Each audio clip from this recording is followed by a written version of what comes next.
NDA से वापस महागठबंधन में आने की वजह से मुकेश सहनी जो पिछली बार चुनाव जिन सीटों पर लड़े थे उन सीटों पर जो प्रेस कॉन्फ्रेंस उठकर भागे थे, मुकेश सहनी साफ तौर पर कहा है कि देख लीजिए, आप बड़ी पार्टी है ना, आप बड़े पहलवान है ना, आप ज्यादा खाते हैं ना, तो आप ज्यादा बड़ा पत्थर उठाइए। ऐसे में महागठबंधन में हड़कंप की स्थिति उत्पन्न हो गई है। तेजस्वी की सीटें कम करनी है, कई विधायकों का टिकट काट कर एडजस्ट करना है। कांग्रेस कितनी सीटें कम करेगी ये नहीं पता। तेजस्वी यादव 150 सीटों पर चुनाव लड़ना चाहते हैं, ये कंफर्म है। इस मलाह की जनसंख्या जो 8-9% बिहार सरकार कहती है और 14% तक मुकेश सहनी कहते हैं। नमस्कार दर्शकों, पंचनामा लेकर एक बार फिर से मैं हाजिर हो गया हूं। पंचनामा में खबरों की चीरफाड़ होती है। पंचनामा में खबरों को स्टेज पर लिटाकर उनका अंत परीक्षण किया जाता है। आज जो खबर हमारे समक्ष है वो भी मजेदार खबर है। देखिए, कांग्रेस के बड़े नेता राहुल गांधी पटना आए, दरभंगा गए, खूब भोकाल मचाया बिहार में इस बार उनका जो आगमन था वो यादगार रहेगा, क्योंकि केस भी एगो हो गया। अब इस बागी तेवर के चलते वो विपक्ष के पॉपुलर चेहरे तो हो सकते हैं, लेकिन समस्या ये है कि जो उनका गठबंधन है, जो उनका कुनबा है, अब इंडिया गठबंधन तो रहा नहीं, तो उसे बिहार में महागठबंधन कहा जाता है। उस कुनबे का क्या होगा? क्या तेजस्वी यादव राहुल गांधी की मुलाकात नहीं होना ये महागठबंधन के भविष्य के लिए एक बड़ी इंपॉर्टेंट कहा जा सकता है घटना है, या ये बस हो गया? कोई ऐसी तैयारी नहीं थी, कोई जानबूझकर राहुल गांधी इग्नोर करके नहीं गए हैं। तेजस्वी भी जिस तरीके से उनको प्रशासन ने रोका राहुल गांधी को, उसके बाद तेजस्वी जिस तरह से अग्रेसिव हुए सोशल मीडिया पर, राहुल गांधी के पक्ष में आए, कांग्रेस के पक्ष में आए, उसके बाद भी ये सवाल खड़े हुए कि जब इतना दोनों तरफ से प्यार दिखाया जा रहा था तो फिर मुलाकात क्यों नहीं हुई। खैर, इस पर बहुत बड़ा मुद्दा बनाने की जरूरत नहीं है, हर बार तो मिलते ही हैं, इस बार नहीं मिले। लेकिन उसके बाद से गठबंधन में, महागठबंधन में सीट बंटवारे को लेकर अजीब सी हड़बड़ी देखी गई। मैं आपको ये बता रहा हूं कि आने वाले 25-26 तारीख को इसी महीने मुकेश सहनी और उनके कुनबे का दावा है, ये कोई प्रत्यक्ष दावा नहीं है, अप्रत्यक्ष दावा है, कि सीटों का समीकरण सुलझा लिया जाएगा। कम से कम वीआईपी की सीटें तो निश्चित कर ली जाएंगी। इसको लेकर मैंने आपको एक और खबर दी थी, उसे भी मैं रिपीट कर देता हूं यहां। 12 सीटों का आदान प्रदान हो चुका है। मतलब मुकेश सहनी को जो 12 सीटें देनी है वो तेजस्वी यादव ने चिन्हित कर दी हैं। इसमें जो प्राप्त सूचना है उस आधार पर 6 प्रत्याशी दिए जा रहे हैं मुकेश सहनी की तरफ से, और 6 प्रत्याशी जो हैं वो हो सकता है कि बिग बोरो बाय स्टील कुछ किया जाए। लेकिन इस बार मुकेश सहनी ने बहुत मुखरता से ये बात कही है। कल चिराग पासवान ने भी अपने गठबंधन में कहा कि देखिए, स्वतंत्र भागीदारी चाहिए लोजपा को, ऐसा नहीं कि आप अपने प्रत्याशी थोप दीजिएगा हम ले लेंगे। और आज तेवर कड़े हो गए हैं मुकेश सहनी के। देखिए, कांग्रेस तो नाराज है, कांग्रेस को बिहार में 70 सीटें चाहिए, 10 सीट कहा जा रहा है कि कांग्रेस छोड़ भी देगी, तो उसे 10 सीटों को वो कह रही है कि आईपी गुप्ता को दे दीजिए। पान समाज के नेता जो हैं, जिनकी आईआईपी पार्टी बनी है, अब कांग्रेस की सीटें 50 से नीचे लाने की स्थिति में है राजद। वो चाह रही है कि 50 उससे कम सीटों पर कांग्रेस एडजस्ट कर ले, और कांग्रेस इस बार साथ में एक और लेके आई है +1। होता नहीं, शादी ब्याह में आप कहते हैं कि भाई बड़ा महंगा खाना किए हैं, बहुत बढ़िया अरेंजमेंट किए हैं, एक प्लेट का कीमत 5,000-10,000 है। अब आप एक्सपेक्ट कर रहे हैं कि सामने वाला अकेले आएगा, आपने लिखा नहीं कहीं शादी में कि सब परिवार आमंत्रित है, और वो +1 लेके चला है। तो पहले से ही आपका कंगाली में आटा गीला भइल है, अब उसमें एक और आदमी आ गया तो एक और 8,000 का प्लेट बढ़ जाएगा, 7,000 डेज का। वही स्थिति कहीं ना कहीं कांग्रेस और आईपी गुप्ता की हो रही है। कांग्रेस आईपी गुप्ता को छोड़ नहीं सकती। देखिए, राहुल गांधी क्यों नहीं छोड़ेंगे आईपी गुप्ता को, ये भी समझना जरूरी है, क्योंकि दोनों के पास कोई और रास्ता नहीं है। अगर हम बात करें आईपी गुप्ता के पास, तो आईपी गुप्ता कांग्रेस से जुड़े रहे हुए हैं, लेकिन जुड़े रहे हैं, लेकिन अब जब पार्टी बनाई है उन्होंने तो नेचुरल इंक्लिनेशन उनका महागठबंधन और कांग्रेस के तरफ ही है। हालांकि मैंने आपको बताया है कि उनको कई और गठबंधनों से भी दावा, उनको बार बार बुलाया जा रहा है, उनको ऑफर दिया जा रहा है, लेकिन जो वोटिंग ट्रेंड रहा है उनके समाज का, वो प्रो एनडीए जो रहा है उसको कन्वर्ट करना है महागठबंधन की तरफ। इसलिए चुनाव में वो भी चाहते हैं कि महागठबंधन की तरफ ज्यादा संभावनाएं देखी जाए। और वैसे भी राहुल गांधी से प्रॉमिस करके ही आए थे और यहाँ पर फिर पार्टी बनाई थी, तो वैसी स्थिति में अब बोल जरूर रहे हैं आईपी गुप्ता कि जो हमारी मांग सुनेगा, जो हमें आरक्षण देगा, उसी की तरफ हम जाएंगे। लेकिन फिर मैं कह रहा हूं कि उनका natural inclination towards Rahul Gandhi है, वो बातचीत में समझ में आया था, पकड़ में आ जाता है। अब राहुल गांधी के पास, कांग्रेस के पास कोई वोट बैंक बचा नहीं है, ना सवर्ण, ना मुसलमान, ना पिछड़ा, ना दलित, कोई नहीं। जातीय गणना जैसे मुद्दे का भी तेजस्वी फायदा उठा लेंगे, मोदी फायदा उठा लेंगे, लेकिन राहुल गांधी को बहुत फायदा हो जाए चुनाव में, ये मुझे नजर नहीं आ रहा है।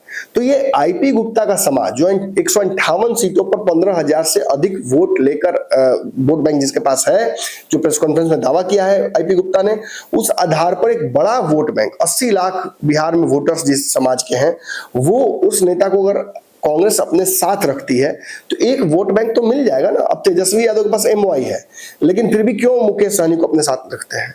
क्योंकि एमओआई के साथ एक और एम जुड़ जाता है, मुस्लिम यादव मलाह।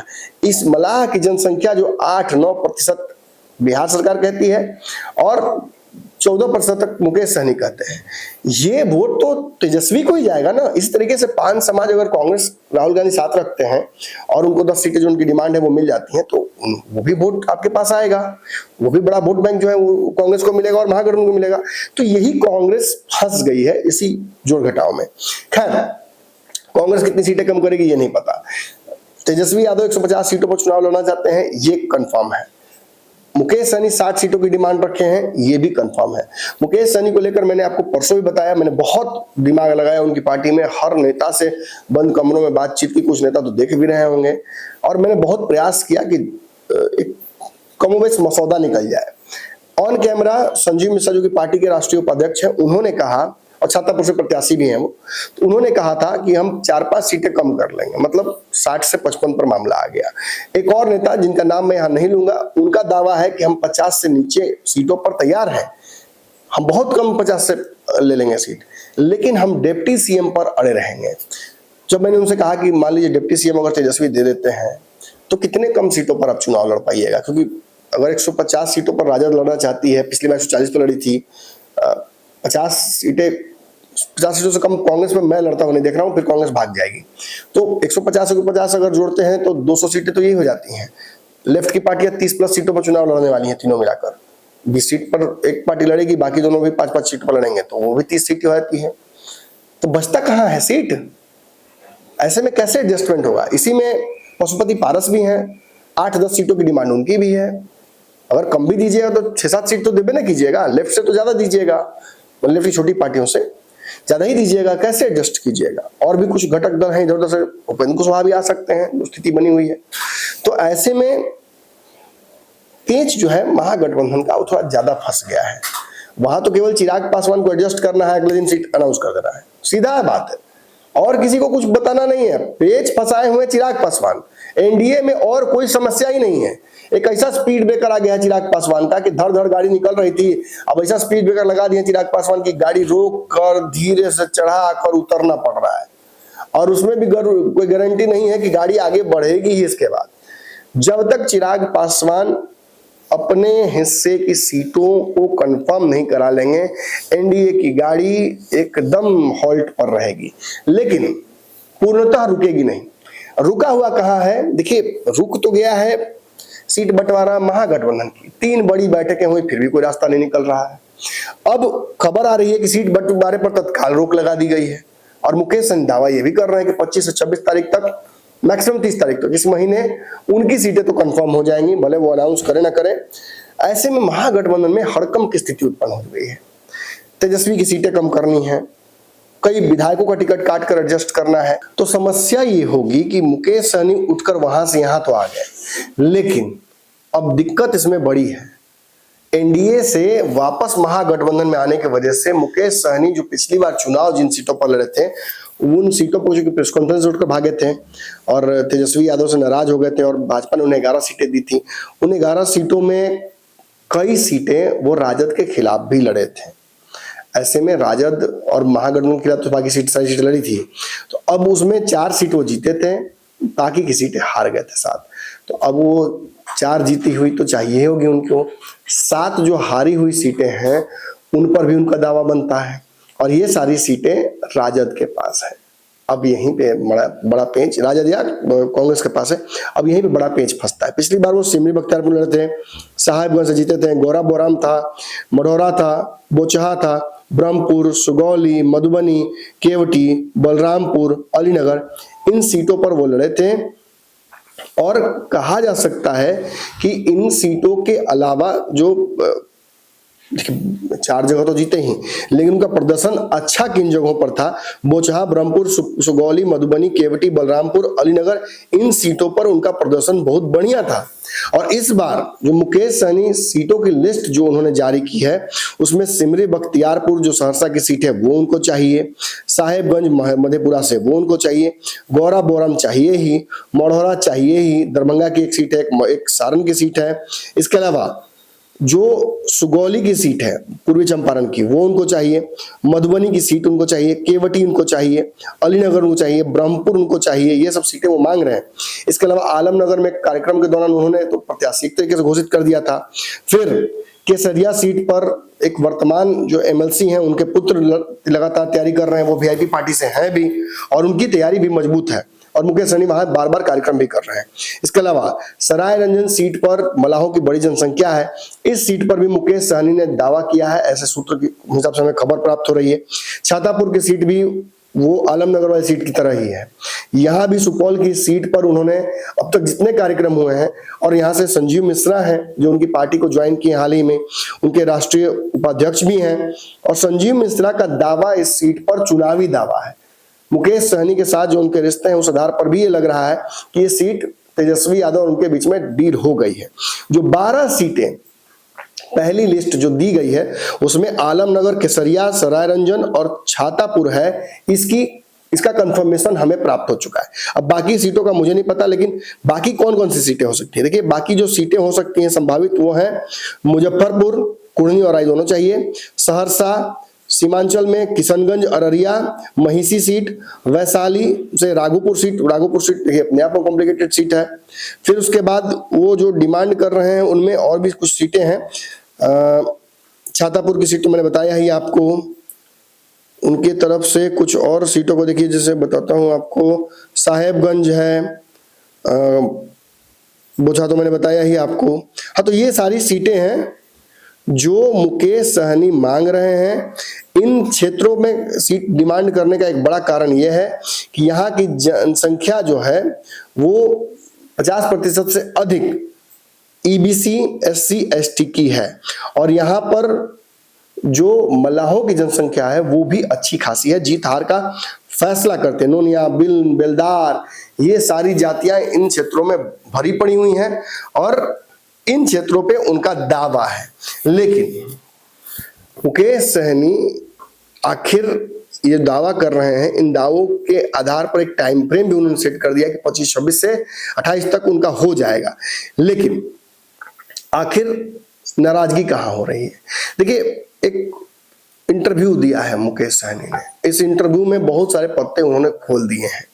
उन्होंने साफ तौर पर 2 बातें कही हैं, दोनों बातें आपको जान लेनी चाहिए और दोनों ये भविष्य तय करेंगी महागठबंधन का।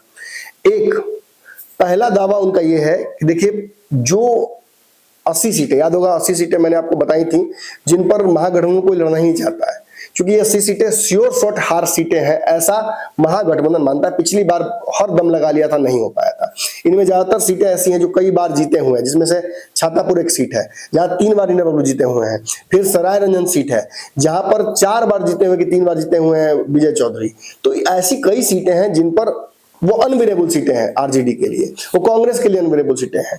तो ऐसी कुछ सीटें तो स्वीकार कर ली हैं, बताया जा रहा है कि 8 सीटें ऐसी वीआईपी ने स्वीकार कर ली हैं कि वो लड़ लेगा, लेकिन सारी ऐसी ही सीटें दे दी जाएंगी तो फिर वीआईपी को ये स्वीकार नहीं है। मुकेश सहनी ने साफ तौर पर कहा है कि देख लीजिए आप बड़ी पार्टी है ना, आप बड़े पहलवान है ना, आप ज्यादा खाते हैं ना, तो आप ज्यादा बड़ा पत्थर उठाइए। जितनी बड़ी सीटें हैं ऐसी जहां पहलवानी करना पड़ेगा, जहां लड़ाई तगड़ी है, जहां टफ कंपटीशन है, वहां राजद को लड़ना चाहिए, कांग्रेस भी नहीं, उनका राजद को लड़ना चाहिए। तेजस्वी यादव को सीधे सीधे कहा है कि आपको लड़ना चाहिए।